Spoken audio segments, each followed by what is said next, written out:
And I just want to take a moment to introduce all of you to Greg LaFortune. If you haven't had the pleasure of meeting him yet, he is the registered dietitian on our team, and he is an excellent source of all types of health and nutrition resources. He's got a background and a bachelor's from Georgia State University, a master's in nutrition and human performance from Logan University, and he's really interested in this conversation about how nutrition can support chronic disease. So he's going to share a little bit about some of his insights to help bridge the gap between your nutrition and your life goals after a diagnosis of mild cognitive impairment.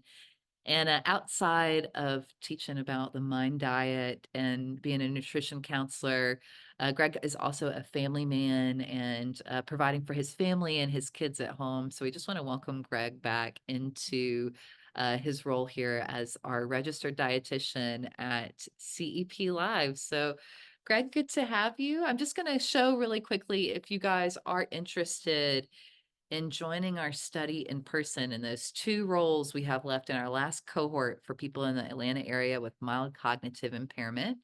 You can reach us at empowerment@emory.edu. And we just encourage you only to reach out if you're a patient at the Emory Cognitive Clinic here at the Brain Health Center. So I'm going to go ahead and pass it over to Greg and let him pull up his slides and tell you a little bit about what we are getting into this week with the Mind Diet. Welcome in, Greg. So good to have you back. Thank you. Thank you, Megan. Welcome, everyone. Happy to be here today. Again, thank you for the wonderful introduction, Megan. Really excited to talk about summertime fun with the Mind Diet. And this talk that we're going to get into today goes nicely with next week as well. So trying to bridge gaps here and just connect these classes that we're doing, just to promote the cohesiveness here at the program that we do. But I'm really excited again to talk with you all today about a specific topic as we are delving into the summer season. I know summer officially hasn't started yet, but it's here and it's already hot outside. We already have our ACs on, so we might as well get into some discussion in regards to summertime. So again, happy to be here, and let's go ahead and get started. I'm so excited. We last night had a salad with fresh peaches on it. The berries are all coming in beautifully right now. Some of you are pulling out the grills and doing some summer meals and grilled vegetables. So I'm excited to hear how we can incorporate more Mind Diet into the season ahead, Greg. So kick it off for us. Thanks so much. Awesome. So as you all know, again, we're talking about summertime fun with the Mind Diet. And today's class is going to be all about one specific thing. We'll get into it as we go on. But what I wanted to first do is just kind of give an overview of what we do here at CEP and Live Well Nutrition. So we talk about the Mind Diet and we define it. We promote our brain healthy foods. There's a list of 10 of them that is on the Mind Diet that the Mind Diet recommends you increase your overall consumption of. And there are also 5 foods that the Mind Diet encourages that we limit as well. Just curious to know if anyone has an idea of maybe one of those top 10 foods that the Mind Diet recommends. Go ahead and put your response in the chat. I just want to see where we're at and just kind of get a gauge of it. So in the Mind Diet, what are the top 10 foods that are recommended? If you have an idea, go ahead and post it. I would love to see. If not, it's okay. But I'm just curious to know. So in the classes, we do a lot of things. We encourage Mind Diet consumption. We talk about lifestyles. We talk about ways to incorporate the foods, unconventional foods, and etc. We talk about shopping lists and how to create a Mind Diet meal plan. We do cooking demos. We assess to see where we stand. How many servings of each recommended food are we actually consuming? And just different practical tips. So I already see some responses in the chat. I see avocado. I see sweet potatoes. Both of these are very, very great answers and responses.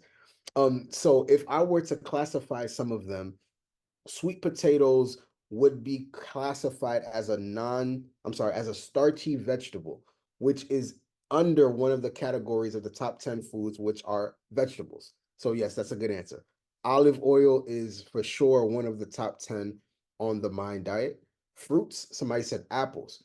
So apples doesn't necessarily make the list in and of itself. Fruits are on the list, but the main fruit that the Mind diet wants us to focus on are berries. So even though fruits like an apple doesn't make that list, and also like an avocado doesn't make that list, it could be safely incorporated into a healthful Mind diet pattern that you might eat. Somebody said broccoli, fish. So fish, fatty fish is one of them. Dark greens, yes. Leafy greens are one of them. Olive oil, yes. Blueberries, yes. Beans, yes. So these are all foods that are on the Mind diet. And when it comes to that, I wanted to share the answer here. Well, in a second. It's summertime. Right, we're gonna delve into our topic. It's summertime. So when it comes down to it, summertime is a time where a lot of things are happening. For school kids, they're getting out of school. For us adults, we're still working. For us who may not be working anymore, we still have things to do, and there's life happening in different types of ways. But something remains consistent all the time that I see when it comes to summertime is the desire, the craving, and the want to increase our overall sugar intake. Whether that's ice cream, whether that's sugary beverages, whether it's soda, whether it's juice, somehow summertime comes around and all of these restaurants have a specialty drink that incorporates seasonal fruits, and they're loaded with sugar, and we're just like sugar's all around us. But if we're really thinking about it, sugar in high amounts is a dehydrating form of nutrition. Not to say that we can't have sugar or we shouldn't, but in high amounts, especially during the summertime where we need extra hydration and to be hydrated, sugar can become a problem for us. So let me ask you this, and I just want you all to answer if you have an answer to this. What is your favorite way or your favorite ways to stay hydrated in general? I'm just curious to know, list out some of your favorite hydrating beverages. Someone says drink water. I hope you didn't say that just because a dietitian's on the call. Everyone's saying water. I actually really like that. I love that. So water. Somebody says I like pop. Somebody says I like tea. Okay, Nita. Green tea. That's an excellent choice.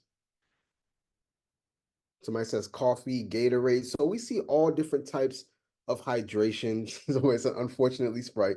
No need to be unfortunate. We're going to talk about some really great options in a second. Powerade. So again, a lot of different options when it comes to our overall hydrating needs. And I see that you all are getting your hydration in many different forms. Now, I will say this, when it comes to your overall hydration, what's recommended as your daily need for hydration, if you are to think about your overall weight and you divide that by 2, so split that in half, what's recommended is that you're hovering somewhere around that number in ounces of hydration. Now, are we talking about water or are we talking about all hydration? Well, technically, water is not the only hydrating beverage there is. There are other ways to be hydrated. So even though, like, let's say, for example, someone is 200 pounds, we take that in half, that's 100. And then we take that 100 number and convert that to ounces. So roughly 100 ounces for that person, which is close to a gallon. Roughly 70% of that 100, which is around 70 ounces, should be water. Okay. And then the other 30% of that we can find through other beverages, different foods that have water in them, and etc. So if that's an encouragement for you all to drink more water, I hope that you take it as that. But in general, we want to increase our overall water consumption because we know water is going to be probably the most hydrating form of getting hydration. Okay. I know it's funny to use the same word when describing something, but it's just the truth.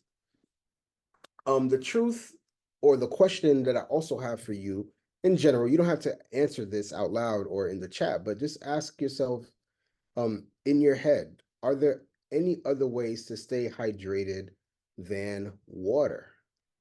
Some of you listed out some other hydrating beverages that you all consume, but what about some non-conventional hydration methods? I'm curious to know if you all are aware of any particular foods per se that may be hydrating. And oh, I gave the answer away. So with the mind diet, so these are the top 10 basic brain foods. So earlier I asked the question to list out some of the top 10 brain foods on the mind diet, and here they are: whole grains, leafy greens, other vegetables, nuts, berries, beans, poultry, fish, wine, and olive oil. So these 10 are going to be the ones that we talk about when we're in our classes here at CEP. The reason why leafy greens, other vegetables, and berries are in red in comparison to all of the other ones, because another way for us to stay hydrated is by considering our fruits and vegetable consumption, right? And some people already started answering this. The truth is, fruits and vegetables are loaded with vitamins, loaded with minerals, also loaded with hydration as well. So much so that some fruits and vegetables are 90 plus percent water. So this makes a great addition to be able to stay hydrated during the summertime. All right. So we're going to talk about hydration mainly today in ways and certain fruits and vegetables that have that hydrating concept and aspect to them. All right. So let's get into it. So I want to list out 4 extremely hydrating fruits for today. Okay. Now, if we were to talk about all the hydrating fruits in the world, we wouldn't have enough time on today's call. But for today, I only want to highlight these 4 and generate some conversation and allow your minds to think about ideas and ways to incorporate them into your diet and into your life, especially as the summertime is upon us. We have watermelon, we have oranges, we have raspberries, and we have strawberries. I love how people indicated watermelon in the chat. Somebody also said grapes. Very true. These are all hydrating fruits that can add to our overall hydration that we need during this summertime fun. So watermelon is the first one that I want to talk about. Watermelon is 91% water, which is really cool, right? As you taste the watermelon, as you bite through it, obviously you know that it's extremely hydrating, has a lot of water content. But not only this, but you also are loaded with other vitamins and antioxidants as well. For example, vitamin C, you'll see this throughout all of the other ones as well. Vitamin C is a very potent antioxidant that can support not only heart health, but also brain health as well. All right. Potassium, an extremely heart healthy mineral that can be very beneficial, actually, an electrolyte in this case, that can really help to support your overall hydration. Lycopene is an antioxidant that gives the watermelon its red pigment, and that can also support your hydration needs as well as a lot of other things as well. Watermelon is an interesting one because, watermelon is also rich in what we call nitric oxide. I didn't put that here, but what this can help do is to support overall blood flow to different parts in your body, including your brain. So including watermelon as a part of a healthful diet, especially in the summertime when they are in season, is a great way for you to stay hydrated and to promote overall health. Uh, Now, what's interesting about foods like watermelon is that when we're talking about the mind diet, the mind diet does not put watermelon on there, right? It's just to show you that the mind diet is not an ultra selective list of healthy brain foods, but then again, it is just the top 10 that can really offer a wide array of benefits when it comes to overall cognition. So just because you might not see something on that list of 10 foods on the mind diet does not mean that you should not incorporate it and include it into your diet. Okay. So, watermelon is just one example that I can think of. Now, there are many different ways to incorporate watermelon One way is just to cut it open and eat it, right? But then you could incorporate watermelon by creating like watermelon popsicles. I see people do that. I see people include watermelon into their salads, maybe with some arugula and some feta cheese and some other toppings, pumpkin seeds and etc. You can include watermelon in a smoothie and a bunch of different ways to incorporate watermelon. Okay, so feel free to use that this summer. Does anybody have like any favorite watermelon recipes that they like to incorporate? And as I talk about these foods, go ahead and list out ways that you like to utilize these types of foods. And I just want to read those out just for engagement.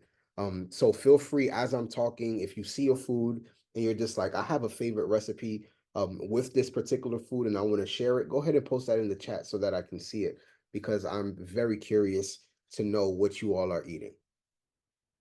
All right, so that's number one, watermelon. So let's move on to the next one.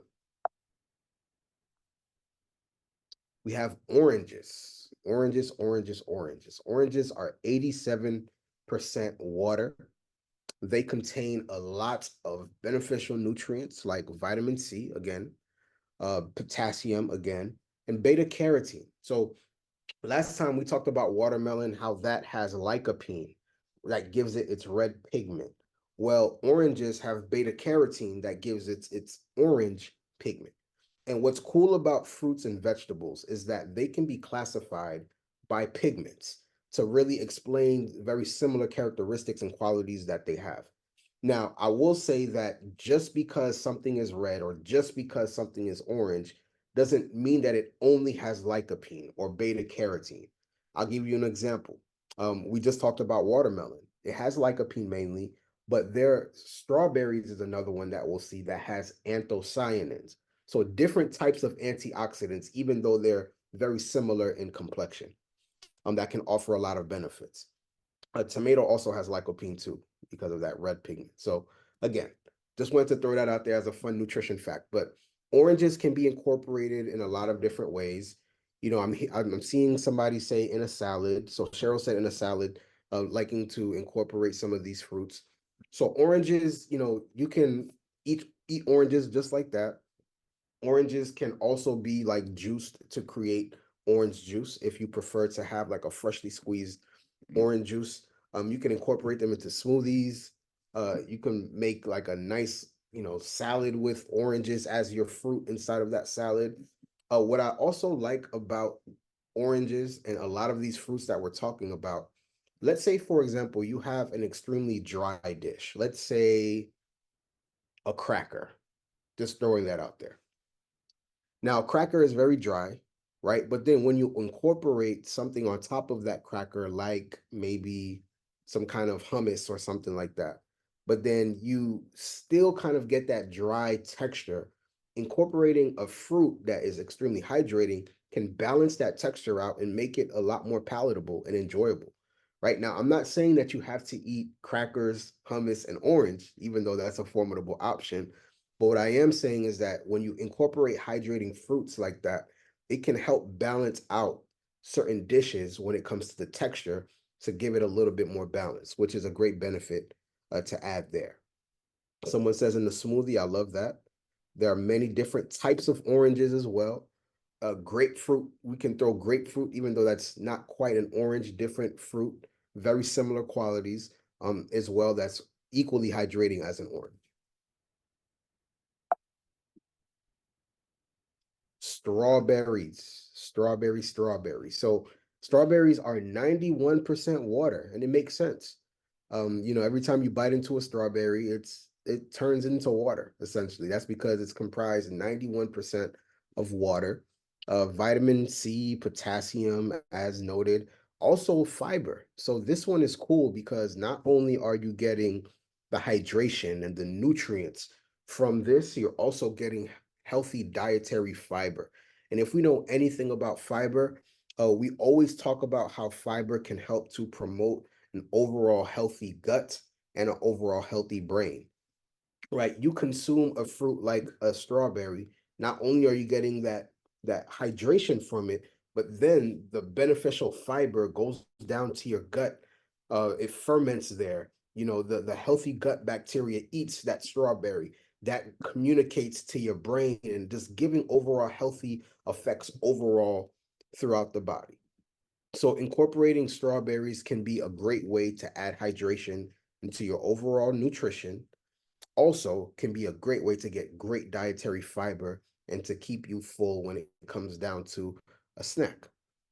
I love this suggestion somebody posted. They said slices of orange in a pitcher of water, add mint, let it sit for a few hours, and you have a flavored water.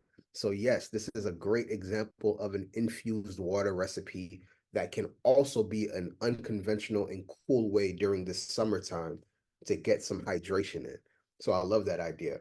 Also, too, what I like incorporating strawberries personally, me personally, I love incorporating them into smoothies. One of my favorite smoothie is a smoothie that has banana, strawberries, either milk or water, a little bit of protein powder, and a little bit of peanut butter. It tastes just like a peanut butter and jelly sandwich. So if you want to take that recipe, go ahead and utilize that. But it could be a great filling way to get some great hydration as well as incorporate like a really healthy and fun type of smoothie too.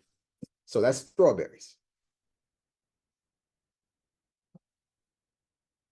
Next one is raspberry. So this is number 4.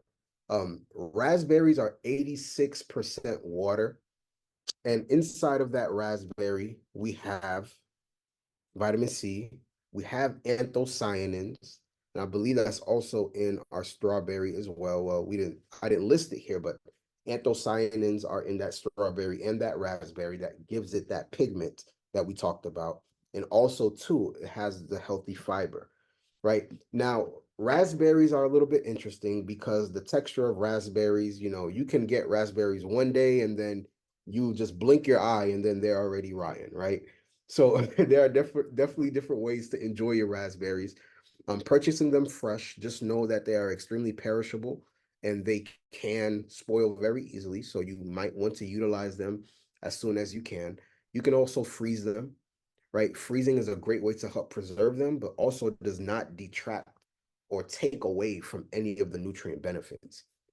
And a favorite recipe of raspberries that I use, I like to make a chia pudding with chia seeds, almond milk. I let it sit. It turns into like a pudding type texture. And then in the morning, I'll take that out the fridge and then I'll put some fresh raspberries on top or some frozen raspberries, and I have a raspberry and chia pudding. So that's just one example of a meal that you can incorporate, or snack in this case, that you can incorporate with raspberries.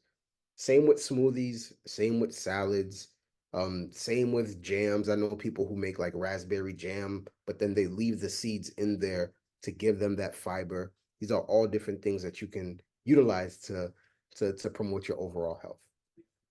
Somebody asked what fruits also replenishes our brain health. So great question. We're going to bring that back to the berries. And we talked about 2 of them today, raspberries and strawberries, blueberries, blackberries. These are going to be one of the 10 foods on the Mind Diet that the Mind Diet recommends that you consume every single week. But then some of the other ones that we talked about today as well, like watermelon, like the second one that we talked about, oranges, can also be incorporated in a very healthful diet to support your brain health. But if we're talking about like what is a brain specific healthy fruit, then we're going to talk about berries. The conversation is going to shift to berries.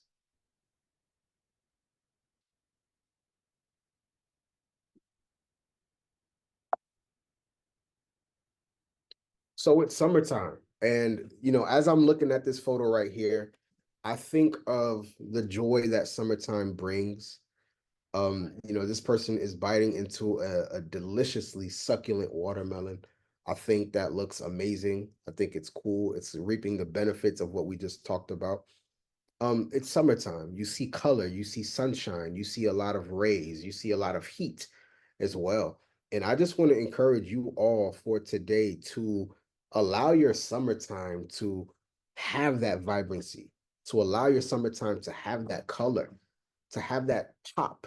right? Because again, when your summertime looks like this, you're reaping a lot of brain health benefits, right? Just think about this right here. This photo right here represents a rainbow and variety of colors. That's the type of aesthetic that you can picture in your brain. You think variety, you think color, you think differences, you think, balance. Like our brain can be this colorful, this active, this wonderful, by incorporating a wide array of fruits and vegetables. And not only this, but then supporting our overall hydration needs. These all are also helping us with that.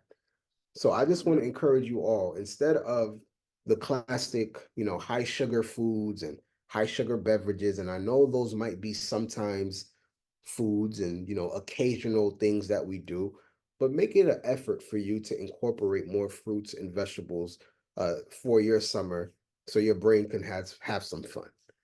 All right. So that's what I have for you. I want to see if there's any other questions.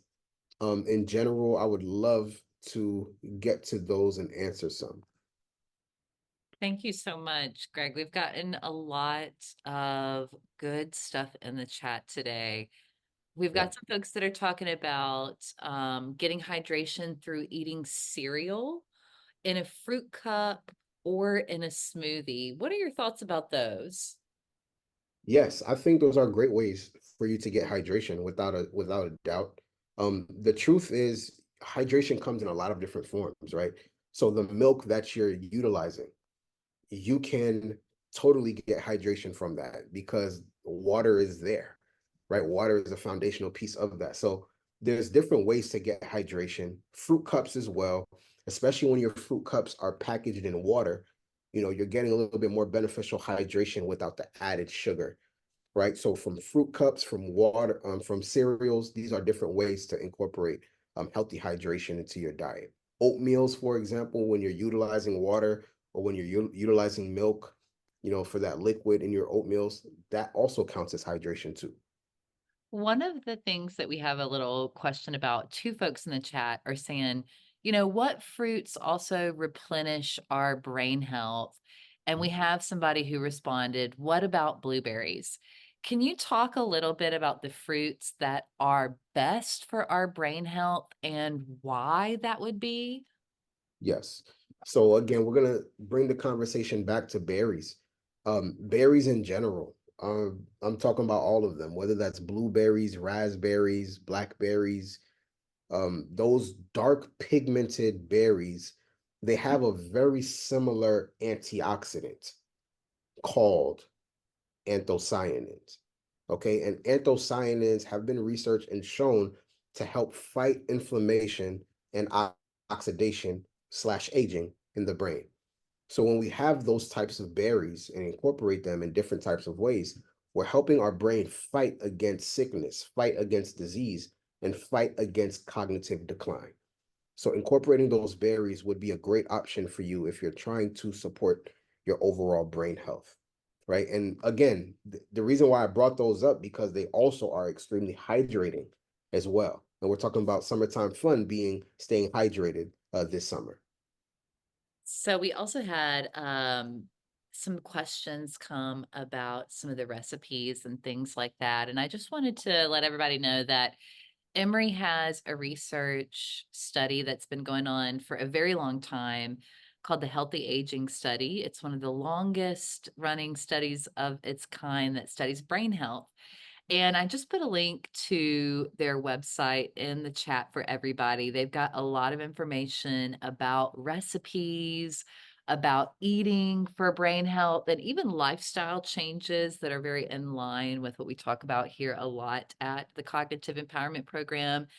If you have not signed up to be a part of the Healthy Aging Study, it's a really easy study to be a part of, but they also offer a lot of amazing resources along the way. So I just wanted to add that into the chat with all of those great recipes. There's dietary tips, lifestyle tips, men's health, ways to eat healthier and live healthier that are listed in that link as well. So please do check out that link I just posted. One of the questions that came in from one of our longtime viewers, Miss Mary Lee Davis, chia seeds recipes. What are your ideas on how to use chia seeds? How can we use them as a superfood in our day-to-day life? Well, that's a great question. I mentioned a chia seed pudding recipe that I just talked about. Um I would have to I mean, I chia pudding is a very common type of snack that you'll see in a lot of different places. So if you just type in like chia pudding in your Google search, some different recipes will come up and you'll have a decision to make on which one you want to give a shot to. But really the foundational piece of making chia pudding is going to be chia seeds, and then it's going to be some type of milk, whether that's almond milk, regular milk, or even water, some sort of hydration, some sort of liquid. What happens is that chia seed will absorb the liquid and soften up, and that snack would like taste and feel like a pudding, essentially. That's why it's called chia pudding, right? So it just incorporates two simple ingredients, and then you can add different spices and fruits and nuts and seeds on top of that if you so desire. So that's what I would say in regards to the chia seed pudding that I just talked about.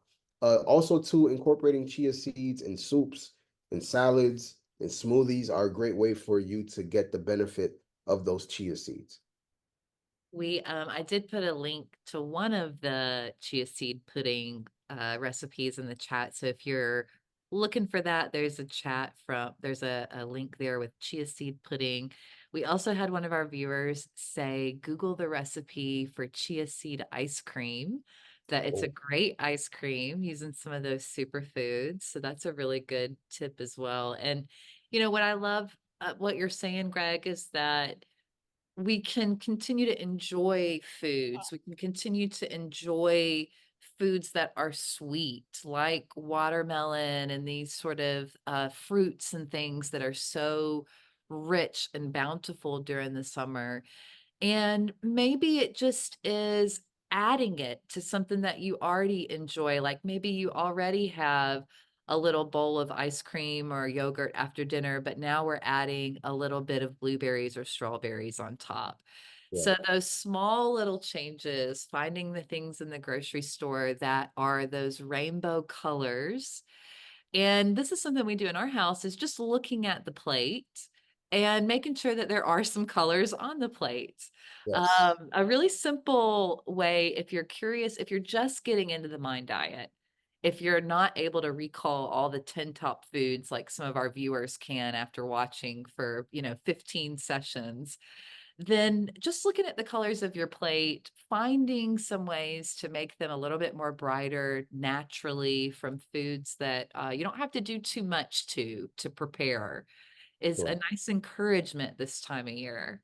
Yeah, and I want to throw in something that you said in regards to like the ice cream, for example, right? We know ice cream, especially when it comes to sugar, we have to really brain health, and there's a lot of research in regards to like added sugar and like overall brain health. We know in a nutshell, the more added sugars that we have, overall, decreased cognition, the more decreased cognition that we have. Okay.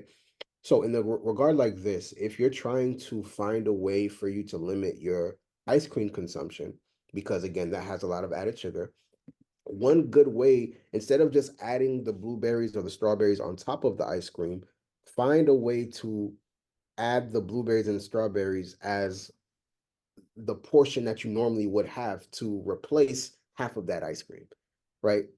That would still allow you to indulge a little bit in that ice cream, but then on the other side too, that might allow you to be able to increase your overall fiber intake and some of those natural vitamins that we just discussed. So sometimes it's about finding those replacements, but then other times it is about finding ways to pair them together. But then when we do pair them together, we got to make sure the portions are right.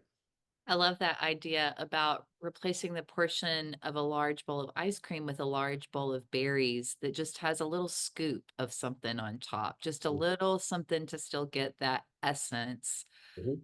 but choosing a better way to enjoy it in that quantity. Yes. And we've got one more question, a question that is close to our hearts here. You know, we know that on the Mind Diet, we talk a lot about probiotics, probiotic foods. One question that we have is which is better, sourdough bread or sprouted breads? This depends on what kind of health benefit we're trying to get from it. Um, they both have great qualities.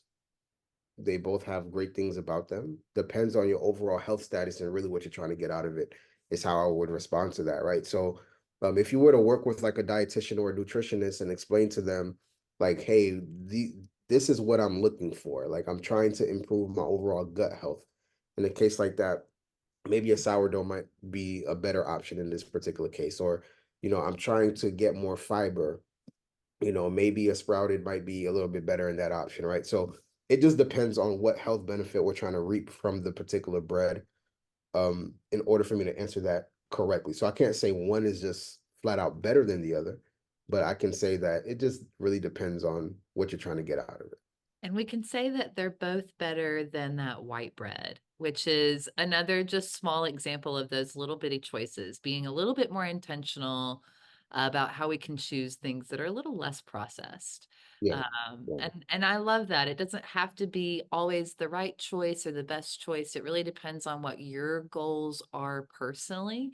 And it may look different than someone else's goals, and that's okay. But Mhm. finding the guidance, finding the encouragement is what we're here to support you on. And I just want to acknowledge all of you for showing up and participating in the conversation and giving us feedback along the way. And Greg, thank you for sharing your expertise for such an empowering session. Oh, no problem. I actually wanted to, somebody else asked the question about smoothies. Ah, Yeah, address that because I think that's very important. I think that when it comes to overall smoothies, I'm looking for the question as we speak. It was about smoothies and blood sugar. Okay, yeah. Smoothies raise blood sugar, especially if someone has it daily. My mother stopped having smoothies daily and her blood sugar dropped. Well, I would ask what's in the smoothie, right? It really just depends on and comes down to it. One simple way that we can be more intentional about the overall sugar consumption or sugar content in our smoothies is relying on the fruit to be the sole source of sugar for our smoothies. All right. So if we can not add, you know, apple juice per se, or that grape juice to our smoothies, for example, to be that liquid, or orange juice in a particular sense, I think that we can significantly decrease the overall sugar amount that we have in our smoothie. That's one. Then I would also recommend to also add some healthy fats, some healthy proteins in there, right? For example, protein powder, or you might add chia seeds or a little bit of avocado. That's going to slow down the absorption of that sugar into your bloodstream. And that's very important for people that have diabetes or people that have other types of conditions, pre-diabetes or PCOS or different things like that. It's really important to help minimize the effects of sugar. So when it's already present in the fruit, what I'm then looking for are other ways to make that smoothie more balanced so that I can reap some other nutrient benefits from that drink or from that smoothie. So that's what I would recommend in the case of smoothies. I will never recommend anybody to just cut out smoothies unless you have to, unless it's medically necessary, right? This depends on the person, but I'm talking about in general. I would never exclude smoothies and say it's like not healthy or it automatically raises your blood sugar. Ultimately, it depends on what's in that smoothie. and I love what you're saying about those healthy fats. It may be in avocado, it may be in peanut butter, it may be in a whole Almond butter. milk Greek Mhm. yogurt or something along those lines, that we're not just getting the sugars and the juices and the fruits, but we're also balancing out with the healthy fat for Mhm. that slower absorption. And for most of us, we're looking for that protein element, probably coming in a form of a protein powder for most of us, in maybe Or cottage cheese or something. What are your any other recommendations besides protein powder? Protein powder, you mentioned cottage cheese. We're starting to see a lot of like um garbanzo beans. They have another name. I can't think. Chickpeas. Thank you, chickpeas. We're starting to see a lot of those in smoothies as well because those add a nice plant-based protein to your smoothie. So protein powder again, you can do Greek yogurt, you can do like a peanut or an almond butter that'll give you a little bit of protein. You can do like a garbanzo slash chickpeas. So these are just different options for adding protein. You can also do like milk, like 2% milk, Mm. collagen powder, somebody threw that in there. Also is going to give you some protein. So there's a lot of different options to add protein to a smoothie, I would say. So be creative, try some new stuff out this summer, y'all. Please let us know how it goes. Yes. And we're going to come back next week and talk about doing a little bit of gardening in small settings and big settings. Even if it's just putting a little bit of mint outside for that mint cucumber water that we were talking about earlier, whatever it is. We're going to talk a little bit more about that next week. But thank you all so much for your enthusiasm and for the lifestyle changes that you're making in your homes. It's so good to see so many of our alumni gathering and continuing to support this program. And it's nice to bring in folks outside of the CEP program to this community. So, welcome everybody. We hope to see you back next week. And if you have any feedback for us, do not hesitate to email us at empowerment@emory.edu. We'll see you next week, everybody. Thanks, Greg. Thanks for having me, and I'll talk to y'all soon.